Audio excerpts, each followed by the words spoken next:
Hey, good morning to those of you out there on the West Coast. Good afternoon to those of you here on the East Coast with me.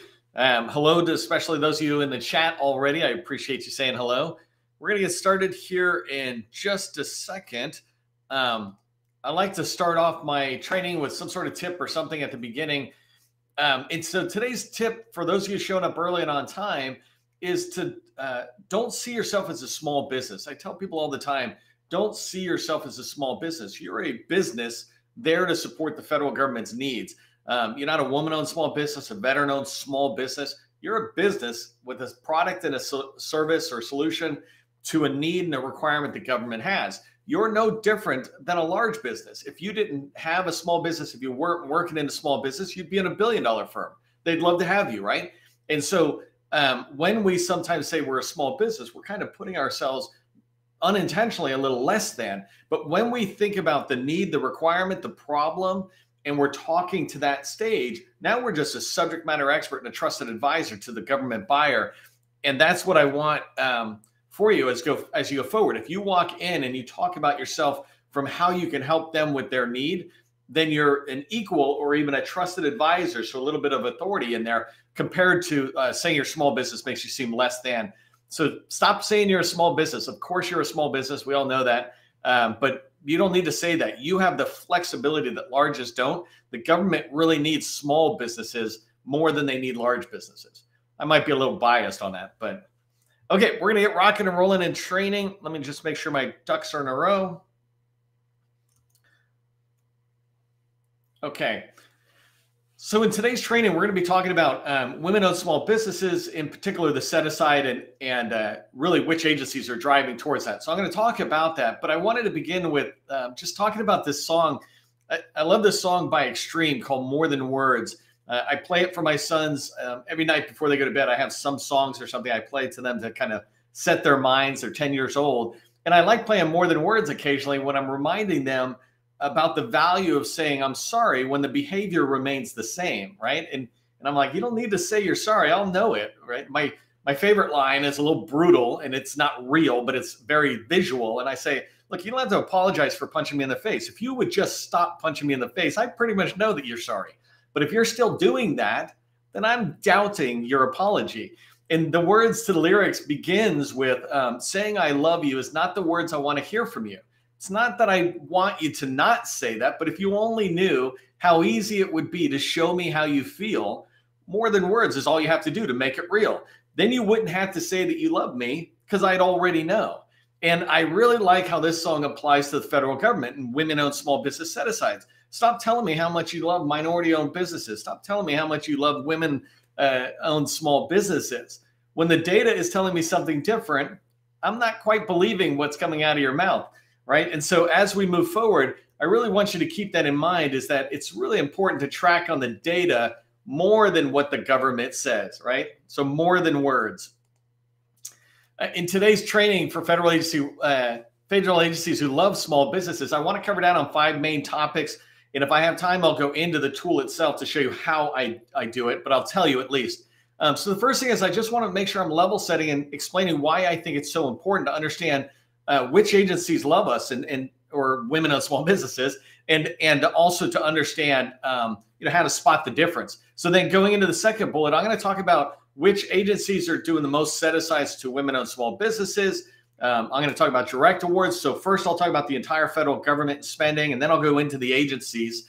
And then I'm going to wrap up with the top NAICS. So you see which typical NAICS codes are being used for set-asides. So there might be one that you have, and you go, oh, they're not doing any set-asides.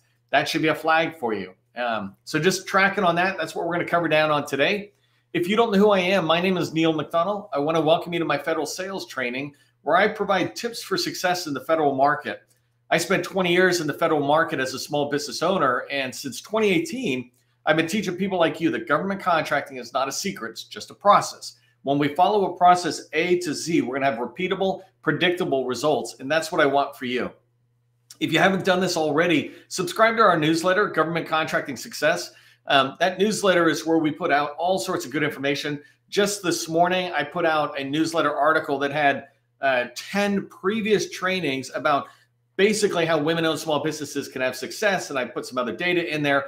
That's an example of something we put out. It is a ton of value. I easily could be packaging that up as like a master course, but I just do it in the lives and then I put it together in a place where you can get to it. The other thing is if you haven't registered for our training, please do so. For those of you who have, we had over 100 people register for today's training. I really appreciate that because when you do, first off, it's a thank you to us. We really appreciate that.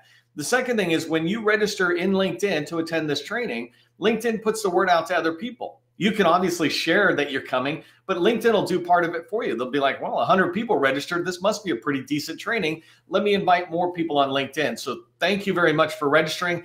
And consider registering for tomorrow and the next day, Thursday and Friday of this week. We got 2 more trainings lined up and then a bunch more going out. And then the last thing is don't ever come alone. If you're coming to training, bring a friend, bring your colleagues, let them know. You clearly value this training, especially if you've been to more than one. You value the training, you see what we try to deliver, which is tactical guidance to you on the how of doing sales. So bring people along. It really helps spread the word. Okay, so let's get started diving into why it's important to know which agencies say they love compared to actually love women-owned small businesses, right? And again, this is more than words. When I look at this, I want to make sure that I'm looking at the data, not listening to somebody say how much they love women-owned small businesses. But the data, as you'll see in a second, will tell me exactly which agencies love women-owned small businesses. So one of the first things is, it's really important not to waste your time. As a small business, whether you're a small business owner or somebody on the small business team trying to drive forward for your company to get into agencies and grow your company, you don't want to be wasting time anywhere where you're not going to be effective. And so if you're going towards agencies that really don't love small businesses, then, you're wasting time.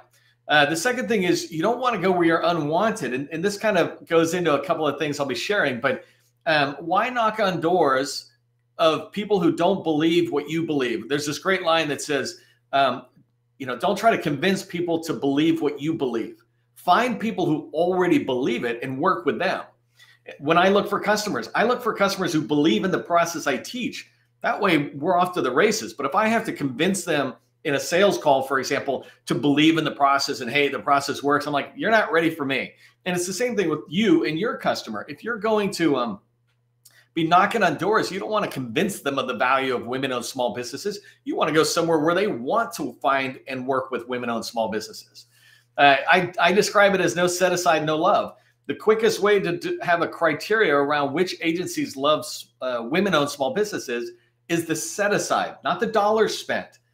If they're not setting aside opportunities for women-owned small businesses, then they don't love women-owned small businesses. I would submit they don't even really like women-owned small businesses. If they like us and they love us, they will set aside opportunities for women-owned small businesses. And the same thing for 8A or HUBZone or service disabled. You can tell the Department of Veterans Affairs loves service disabled veteran-owned businesses. They do a massive amount of set aside. In fact, so much so that it puts them ahead of even the veterans, ahead of everybody else, right? That's because they're super committed to that. Makes sense. It's the VA, service disabled veteran owned, right? Well, across the government, other agencies should be showing that same kind of love to SDVOs, right? And then also women-owned small businesses, HUBZone and 8A. And so if I don't see set-asides, then I know that agency doesn't love us. And then the other thing why it's important to know which agencies is because if you're a woman-owned small business and you took the time to get certified as a woman-owned small business under the SBA program, certified.sba.gov, if you went in there and got that certification, which 11,000 small businesses have already got that, then you want to be making revenue faster. And especially kind of using that set aside. You didn't get the set aside tag to not use it. You want to use it. And so you want to be finding the agencies that are awarding to women-owned small businesses through set-asides, et cetera, because it will help you grow revenue faster. Going back to that thing about if you're going where you're unwanted, it's kind of hard to grow your revenue if you're fighting an uphill battle the whole time. I wanted to hit 2 myths before I switched over. The first thing is this myth. You got to get it out of your head if it's in your head. Agencies do not care about small business goals. This idea that, agencies want to hit small business goals. First off, people might want to hit small business goals. Like a person in an agency or command or whatever, they might be caring about it. But for the holistic approach, to think an agency wants to hit it is not really understanding how things work there. But more importantly, looking at an agency that is missing a goal and saying, oh, they really want to hit their goals and they're not hitting it. And what I say is, if an agency is not hitting its goal, it's because they don't care. It's not because they can't do it. They have billions of dollars. They can do anything they want. I could help them literally in 1 year hit their goals. It's when you look at an agency and you see that they're not hitting their goals, especially if they're really, really poor performing, 5% woman-owned small business goal, and they're like down in the 1%, those guys don't care. If they care, they go up. What you want to do is to find the 5%. I don't know where I say it in my deck, but I might as well say it now, is you want to go where you're not needed. And what that means is you want to go to an agency that is exceeding the 5% woman-owned small business goal. Don't think to yourself, oh, they hit the 5%, they're going to stop. No, if they hit 5%, then they sure care and love women-owned small businesses, and they got no problem going to 10%. There's not a conspiracy to hold you down or to hold you up. They just appreciate the value women-owned small businesses bring. And the last myth, going with what I just said there, is don't be trying to target the agencies that are missing their goals. I see people do this sometimes, and I hope it's not you. Don't look across and go, well, this agency's hitting it. I'll ignore that. These guys, they're doing horrible. They really need us. They don't. You're going to show up and you're going to realize that if they wanted to hit their goal, they could. It's not that hard. Okay, so let's talk about the set-asides, the dollars, etc. And I'll try to track my time. If I have time, I'm going to show you USASpending, where I get this data from. And it's also where you can go in to learn more about the data and drive into the agencies that might align more with what you're trying to do. But I wanted to start off with this term gaslighting, because it's like one of my 400 videos, over 400 videos and these trainings that I've done. And this is like one of the first times I've wondered if that word was like, whether it should be in there or not. But gaslighting is this term that comes from domestic violence. And some people tend to make it a political thing or something. But gaslighting, the whole idea of it is making me think something, basically making me think I'm crazy about something I'm seeing. And this is what is happening with, in my opinion, women-owned small business numbers that the government puts out. They're like, oh, we spent $28 billion with women-owned small businesses. And I say, no. I say, you're trying to make me feel like you're doing such a good job with women-owned small businesses. But the reality is, women-owned small businesses, for set-asides, they had less than $1 billion in the entire federal government set aside to them. Less than $1 billion. Yet the government claims that, $28 billion went there. And so you understand the facts. Women-owned small businesses did win $28+ billion in 2022, but they did it because of their own efforts. They did it despite the government not doing set-asides. The whole point of the small business program and a 5% goal for women-owned small businesses is to, set aside 5% of the dollars, not to luckily let it happen with women-owned small businesses who are pushing through on 8A certifications or SDVO, or total small, or even women-owned small businesses who compete full and open. That's their effort, not the government's effort, that got those dollars. And so I really want you to pay attention to this, because this is going to go into this idea of thinking about, where are all the set-asides? How come I don't see set-asides? So in 2022, there was $680 billion spent, but only $1 billion of it was set aside to women-owned small businesses. And you can see right here on my screen, that was 2,000 contracts, basically. And a lot more contracts happened in 2023, which is an interesting thing. I have a little, I have a big number problem there. When you can see in FY 2023, $1 billion was set aside. Ignore that $4 billion, that's a mistake. But $745 billion is how much the government spent, and only $1 billion of it went to women-owned set-asides. So they almost doubled the amount of contracts and did not really move the dollar volume at all, the dollar amount at all, right? And so they claimed that they did $27 billion that went to women-owned small businesses.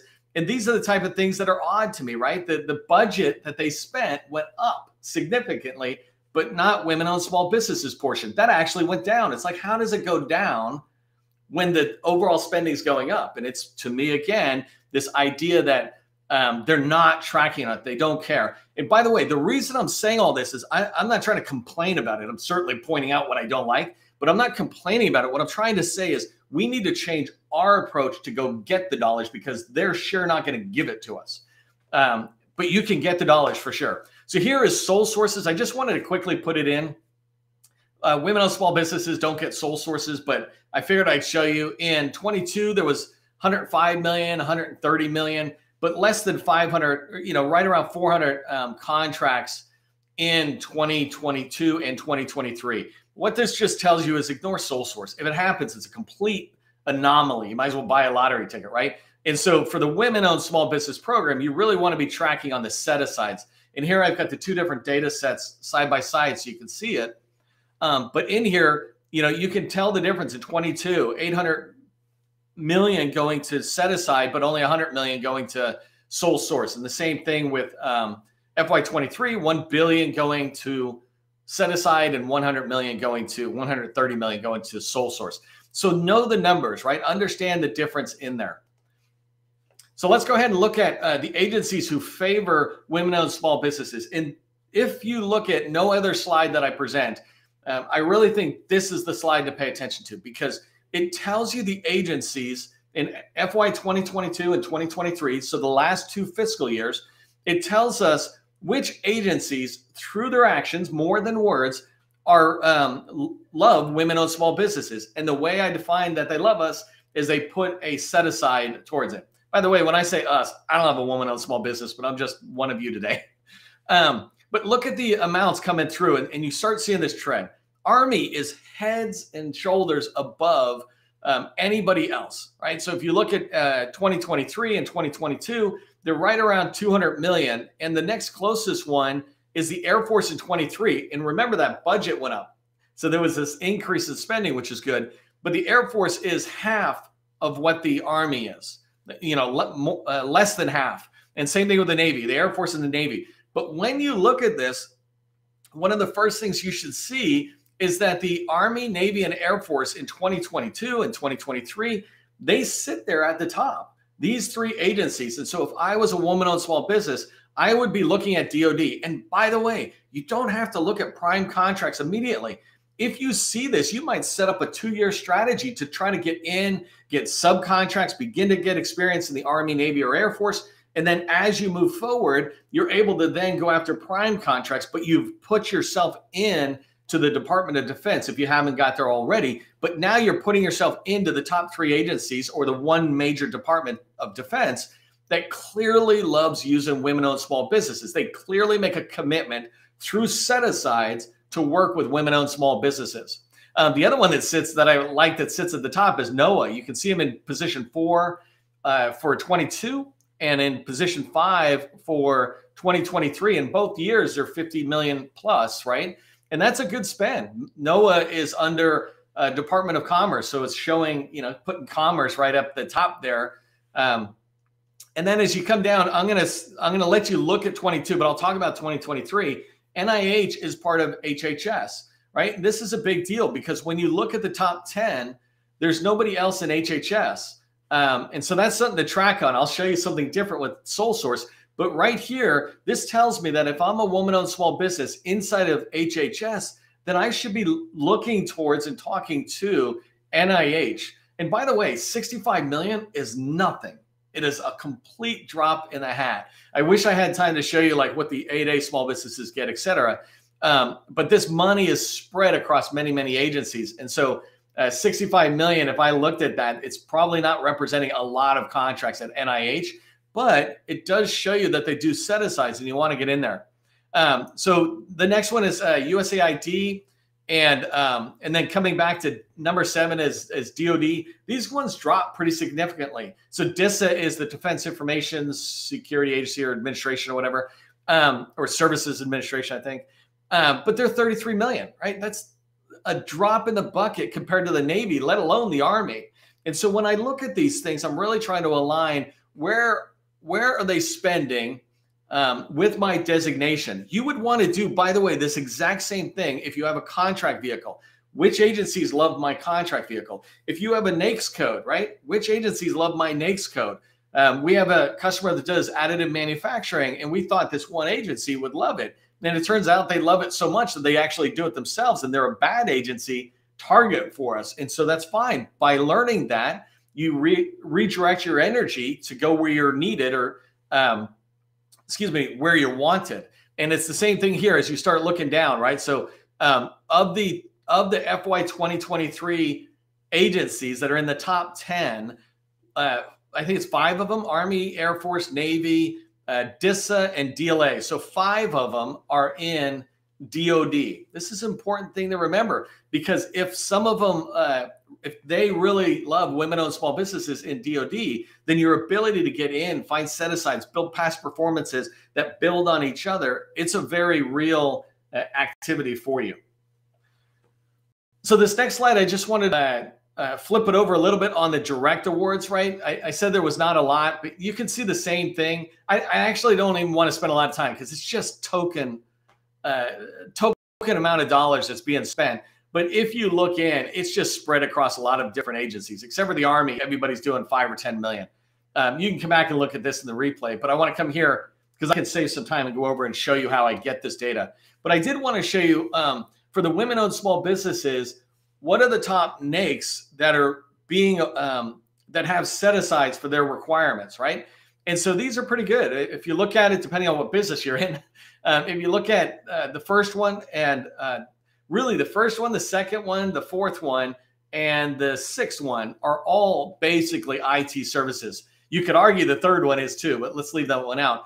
But other computer-related services, it's kind of a catch-all bucket, right? It's these NAICS codes are really not that helpful because it covers everything. But it is pretty clear that it's a catch-all for IT services, and they're doing 186 million in there. So if you're in the IT space, this is great. This 541330, I would submit most of it is probably coming from the Navy if I filtered it down, because the Navy has Seaport Next Gen. They use 541330 on that contract vehicle, and IT work comes through there. So the chances of that being in there is still IT there.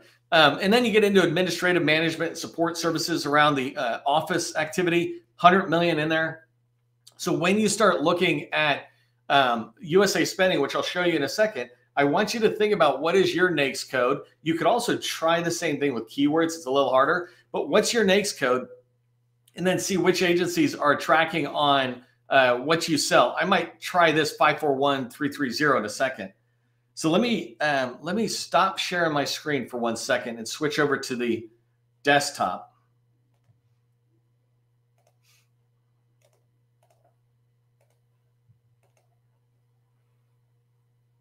Okay, pretty positive I'm sharing the desktop. I'm going to go to USASpending. Apparently I'm not. USA. There it is.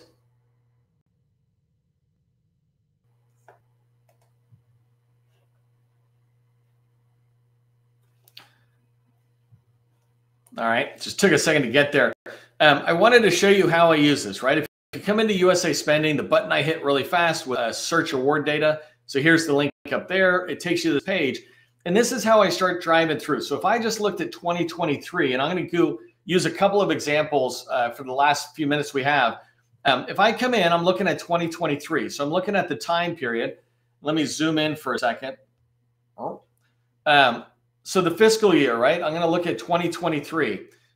Next thing I'm looking for, I always like to choose contracts. And it's just telling me I don't want grants or loans or any of that other stuff. And then if I come down, the other thing I was trying to say, so let's come down here to the set-asides, right? I want to find women-owned set-asides. I'm down at the bottom of the filters. I'm just expanding this window. And I always, when I do this training, I always loop in economically disadvantaged women-owned small business. And down here at the bottom, women-owned small businesses. So if I just search that, for 1 quick second, right, this is what we've been looking at. This is the $1 billion that went to set aside. You can see the filter right here at the top. The time period is 2023. It's all contracts, and it's small business, women-owned and economically disadvantaged women-owned small businesses. So you're able to see that. If you haven't gone through USASpending, take the time, take several hours and get used to it. Start becoming an expert. But I'm looking at this time tab, and I can cruise through on several tabs, looking at the tables. This is where I'm able to see the number of contracts. Over here is where I look at the agencies. So it's agencies and sub-agencies. This is where I'm able to see who the top ones are. If you wanted to see the top 20, the top 30, you can just hit the next 10, for example, and you're able to see right here that, again, actually looking at some of this, I'm able to see the spread, but there's Census Bureau for Commerce and HHS. So you're able to start looking at it, but you can see it's kind of nothing. I want to do a different search though. I was saying, what if you were trying to find out which agencies and how much is going towards your NAICS code? I can leave the filters I had the same, but right here, I'm going to go to the NAICS code, and let's try that first one that we said 541330. And when I click this, I'm just going to search really quick. And so at the top, just coming to the top really quick, at the top, you can see the search is 2023, all contracts. There's the NAICS code. It actually is cut short, but it's 541330. And then the same thing, women-owned small business set-asides. What I'm looking for is a couple of things. Here's the 145, or I guess 158 billion or million, excuse me, that went in this.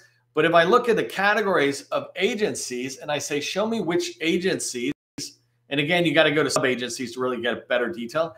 I was telling you, I thought the Navy would be at the highest, and they are, right? There's the Navy doing 39 million, right? So they're doing pretty well there. But I'm also able to look in here and go, well, I do 541330. Who else is awarding on that? And I can start looking at this information. It allows me to dig into not just the agencies, but I can see is the type of work I do, the type of work that's being set aside. So it's ironic here that the recipient, and so this is always fun for me when I look at the data. Why on earth is Lockheed in here when I'm searching for women-owned small business, right?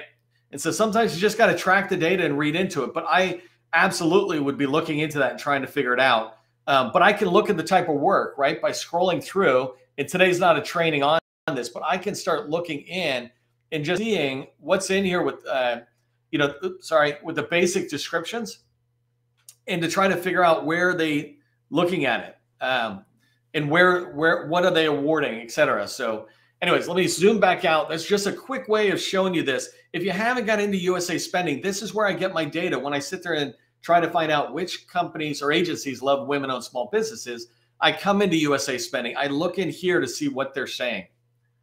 Let me come back to the deck.